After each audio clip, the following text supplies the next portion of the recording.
My brother convinced our whole family I was stealing from Grandma's account, until the bank cameras proved who the real thief was. I should have known something was wrong when my brother started being nice to me. For 23 years, Hayden had made my life miserable. He was the golden child, star athlete, honor roll student, the one who could do no wrong in our parents' eyes. I was the screw-up who dropped out of college and moved back home to help care for Grandma Delilah after her stroke. Grandma was 91 and sharp as ever, but her mobility was limited. I'd moved into her guest room to help with daily tasks: grocery shopping, doctor appointments, managing her medications. She'd wake up at 5 a.m. wanting coffee and would forget she'd already asked me 3 times. Some days she'd insist on wearing her church dress to physical therapy.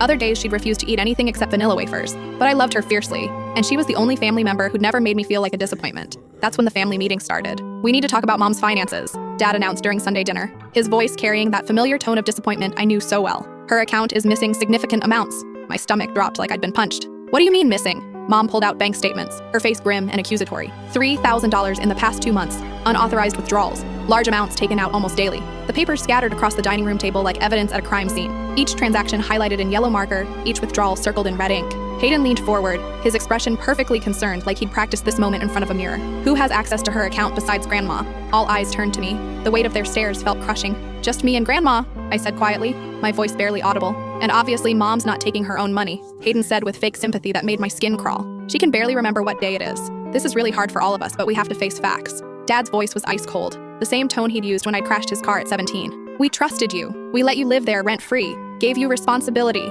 and this is how you repay us?" I tried explaining that I only used her card for groceries and prescriptions, always with receipts that I kept in a shoebox by my bed. But the evidence seemed damning. The withdrawals were happening during times when I was supposedly the only one there. Always from the ATM closest to her house. Always in amounts just under $200 to avoid triggering fraud alerts. "Maybe you have a gambling problem," Mom suggested gently, her voice dripping with false compassion. "Or drugs? We can get you help. There's no shame in admitting you need treatment." "I'm not stealing from Grandma," I insisted, but my voice sounded weak even to myself. Hayden put his hand on my shoulder, and I wanted to shrug it off violently. "The first step is admitting you have a problem. We've all seen the signs, the late nights, the secretive behavior, the way you've been avoiding family gatherings." Within a week, they'd moved Grandma to an assisted living facility across town. I was banned from visiting without supervision. The family WhatsApp group buzzed constantly with messages about my betrayal, my addiction, my desperate need for intervention. Aunts and uncles I barely spoke to were suddenly experts on my supposed gambling problem. I felt completely isolated, like I was drowning in quicksand. Even Grandma seemed to doubt me. "I don't understand," she said during one supervised visit, her cloudy eyes searching my face. "I thought I could trust you.